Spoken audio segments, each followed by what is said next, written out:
कार्तिक महीने में प्रतिदिन तुलसी की पूजा कैसे करेंगे? सरल विधि से तुलसी माता की पूजा करने की विधि हम इसमें बताने जा रहे हैं। दीपदान कैसे करेंगे?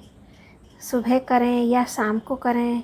यह समय दीपदान करने का है, कब है, मैं आपके साथ शेयर कर रही हूँ। तुलसी पूजा कैसे करेंगे? दीपदान कब और कैसे करेंगे? कार्तिक महीने में तुलसी का पूजन बहुत महत्व रखता है। पूरे महीने में, कार्तिक महीने के पूरे महीने में तुलसी माता की पूजा करी जाती है।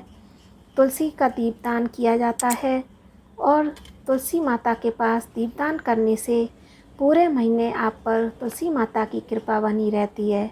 और पूरे महीने कार्तिक का महीना पूजा किस प्रकार से किया जाए, देखिए हम इसमें बताने जा रहे हैं। तो आप क्या करेंगे, सबसे पहले तुलसी के गमला जो होता है, जो तुलसी का चौरा होता है, उसको आप अच्छे से साफ़ कर लेंगे। अगर आपको यहाँ पेंट है, पेंट करने का है तो पेंट कर सकते हैं आप, नहीं तो गेरू से भी पुताई कर सकते हैं, गेरू से भी कर सकते हैं।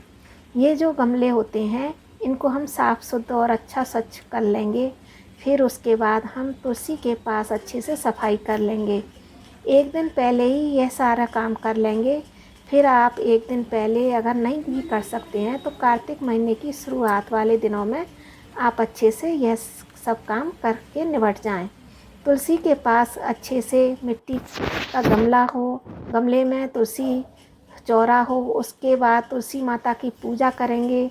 सबसे पहले हम तुलसी में जो धागा बंधा हुआ है उसको निकाल देंगे। फिर कार्तिक के महीने में तुलसी माता की जो पूजा होती है वो प्रत्येक दिन होती है। तो इसका मतलब ये है कि माता जी को रोज़ाना हम वस्त्र स्वरूप में जो भी कलावा अर्पित करते हैं वो आप अर्पित करेंगे और जो उस पर चढ़ाया हुआ है वह सब हटा देंगे। तुलसी माता का वो जो भी टूटा फूटा सामान है, पुराना सामान है, उसको हम सब हटा देते हैं, सफाई रखते हैं। रोज़ डेली की डेली हम तुलसी माता के पास स्वच्छ वातावरण रखते हैं। कार्तिक के महीने में तुलसी माता की जो पूजा होती है, घर में सुख समृद्धि और धन वैभव की किसी भी प्रकार से कमी नहीं रहती है। और जो माता जो हम पहले से चूड़ियाँ चढ़ाई हैं, ये चूड़ियों को उतार लेंगे और उनको हम खुद पहन लेंगे और माता का आशीर्वाद मानकर हम इसको रख लेंगे अपने पास। और जो भी कलावा वगैरह है उसको हम हटा देंगे। माता जी के तुलसी के जो बांध रखा था हमने चुंदरी कलावा, उन सबको विसर्जन कर देंगे और तुलसी के गमले के पास देखेंगे कि हम पूजा के लिए जो प्रज्वलित कर रहे हैं दीपक, इस पूजा का हमारे लिए साक्षी होता है। तो आप वहाँ पे सबसे पहले दीपक को प्रज्वलित कर लेंगे। आप चाहें उसमें तिल का तेल डाल सकते हैं, अगर आपके पास तिल का तेल नहीं है तो घी रख सकते हैं, कुछ भी रख सकते हैं, आपकी जो इच्छा है आप वैसा कर सकते हैं। तो आप जो वीडियो है आप पूरा अंत तक देखिए, जिससे कि आपको पता चल सके कि हम तुलसी की पूजा किस प्रकार से कर रहे हैं। हम दीपक की पूजा कर लेंगे, तुलसी माता को कोई नुकसान नहीं पहुंचना चाहिए, इसलिए हम इन सब बातों का खास ध्यान रखेंगे। दीपक के पास कोई भी नुकसान हानि वाली चीज़ नहीं होनी चाहिए और इसको एक प्लेट में रख लेंगे। माता रानी की पूजा करी जाती है जिसलिए। अब आप एक सुहागन हैं तो विवाह हुआ है, साथ में शालिग्राम भगवान को भी रख लीजिए।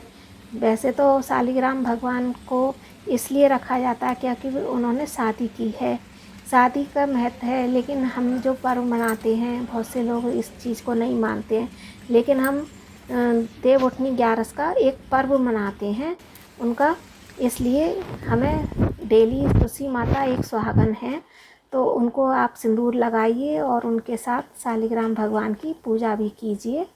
हम उनका तो उत्सव मनाते हैं देवउठनी 11 के दिन। वैसे तो वह हमेशा सुहागन है।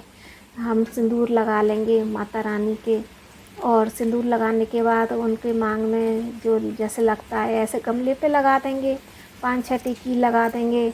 इस तरह से हम उनको लगाएंगे।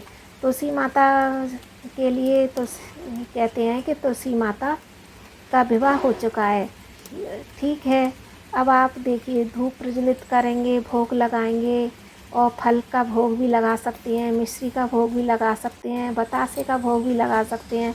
लेकिन इस बात का ध्यान रखें कि यह डायरेक्ट न लगाएं, क्योंकि उसके ऊपर चींटियाँ आ जाती हैं। आप इसको पहले किसी चीज़ में रख लें और फिर आप भोग लगाने के लिए रखें, जिससे कि चींटी ना परेशान करें। तुलसी माता का रख रखाव का पूरा ध्यान रखें।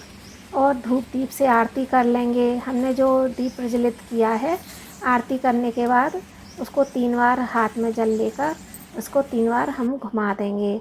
और उसके बाद हम माता रानी की पूजा प्रदक्षिणा करेंगे और जो भी हमसे गलती हुई है उसके लिए हम माफ़ी मांगेंगे।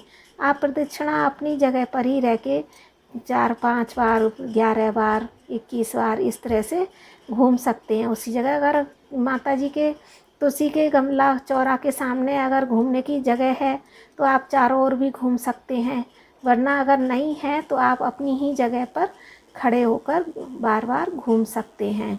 इस तरह से हम परिक्रमा कर लेंगे 7, 11, 21, 51, 108 जो भी आपको करना है आप अपनी श्रद्धा शक्ति के अनुसार कर सकते हैं, लेकिन 5 बार तो ज़रूर करना ही चाहिए।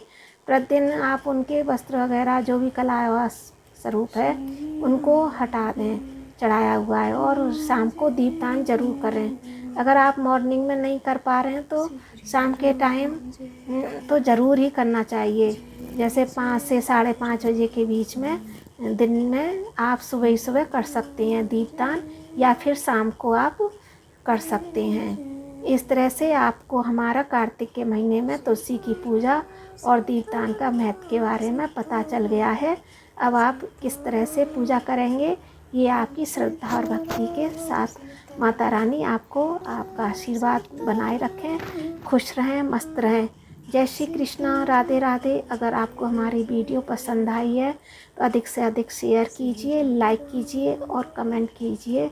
जय